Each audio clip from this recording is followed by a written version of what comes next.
राधे राधे दोस्तों, जय श्री कृष्णा। आज मैं आप सबको सुनाऊंगी एक छोटी सी कहानी, कैसे एक माँ ने बदला अपनी बेटी का भाग्य। तो आइए सुनते हैं। कहानी की शुरुआत होती है एक गांव से।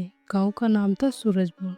सूरजपुर गांव में एक विधवा महिला रहती थी, जिसके पति का देहांत बहुत पहले हो गया था। उसकी एक प्यारी सी बेटी थी, जिसका नाम था राधा। राधा बहुत ही सुंदर, होशियार और संस्कारी लड़की थी। पर श्यामा बहुत ही गरीब थी। श्यामा के पास एक टाइम का खाना था, तो पता नहीं अगले टाइम खाना मिलेगा भी या नहीं, इसका श्यामा को कुछ पता नहीं था। कभी खाना हो जाता था तो कभी खाना नहीं होता था। श्यामा की बेटी राधा, जो बहुत ही सुंदर और सुशील और संस्कारी थी, एक दिन उसे भूख लग रही थी, लेकिन श्यामा के पास घर में कुछ भी खाने को नहीं था। यह देखकर श्यामा को बहुत रोना आया। एक दिन गांव में अकाल पड़ा। कोई काम नहीं, कोई खाना नहीं। श्यामा अपनी बेटी को देख देख कर रोती रही। श्यामा ने इधर उधर जाकर सब जगह काम करने की कोशिश की, लेकिन उसे कुछ भी काम नहीं मिला। उसकी बेटी भूख से रोती बिलखती रही। यह देखकर श्यामा की आंखें भर आई और उसने यह निश्चय किया। श्यामा ने एक बहुत ही कठिन फैसला लिया। वो अपनी 6 साल की बेटी को गांव के बाहर देवी माँ के मंदिर में छोड़ आई। उसने वहाँ पुजारी से कहा, इस बच्चे को देखो, यह मेरी बच्ची है, आप इसको रख लो। मैं अब इसका पालन नहीं कर सकती हूँ, लेकिन माँ देवी इसकी रक्षा करेगी। यह कहकर श्यामा राधा को मंदिर में रखती हुई और रोती हुई अपने घर को वापस आ गई। श्यामा ने यह फैसला बहुत ही मुश्किल से लिया था, पर वह बेचारी करती भी क्या, जब उसके पास खाने तक ना था। वह अपनी बेटी को भूखी देखकर परेशान होती रहती थी और रोती रहती थी। उसे लगा, इससे अच्छा तो यह है कहीं और चली जाएगी, कम से कम इसे टाइम पर खाना तो मिलेगा। यह सोचकर श्यामा अपनी बच्ची को मंदिर में पुजारी को दे आई और बोली कि इसकी रक्षा देवी माँ जरूर करेगी। और मंदिर में राधा बड़ी हुई। वह देवी माँ की भक्त बन गई। हर दिन सफाई, पूजा, सेवा करती। पुजारी बाबा भी उसे अपनी बेटी की तरह रखते। एक दिन बड़े राज्य के राजकुमार देवांश दर्शन के लिए मंदिर में आए। उन्होंने राधा को देखा। उसकी भक्ति, विनम्रता और सुंदरता को देखकर वो बहुत ही प्रभावित हुए।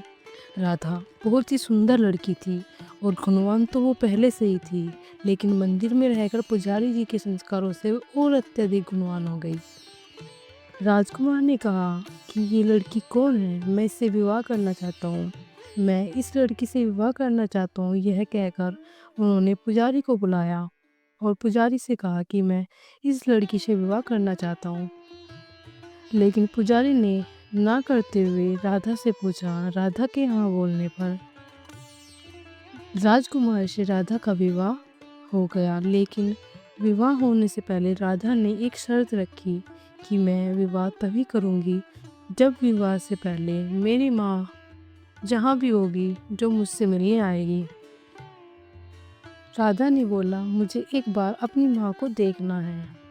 श्यामा अब भी गांव में अकेली थी, बूढ़ी और बीमार थी। वह हर रोज मंदिर की दिशा को देखकर रोती रहती थी कि मैं बचपन में ही अपनी बेटी को मंदिर में देकर आ गई थी, लेकिन श्यामा बेचारी करती भी क्या। राजकुमार ने स्वयं जाकर श्यामा को ढूंढने की कोशिश की और अपने चारों तरफ अपने रक्षकों को भी श्यामा को ढूंढने के लिए लगा दिया। राजकुमार स्वयं जाकर श्यामा को महल लेकर आए। श्यामा को महल लाकर राधा से मिलवाया। माँ बेटी को देखकर फूट फूट कर रोना आ गया। राधा ने श्यामा को पहचान लिया कि ये मेरी माँ है, मैंने इन्हें पहचान लिया है। दोनों माँ बेटी गले लगकर बहुत देर तक रोई।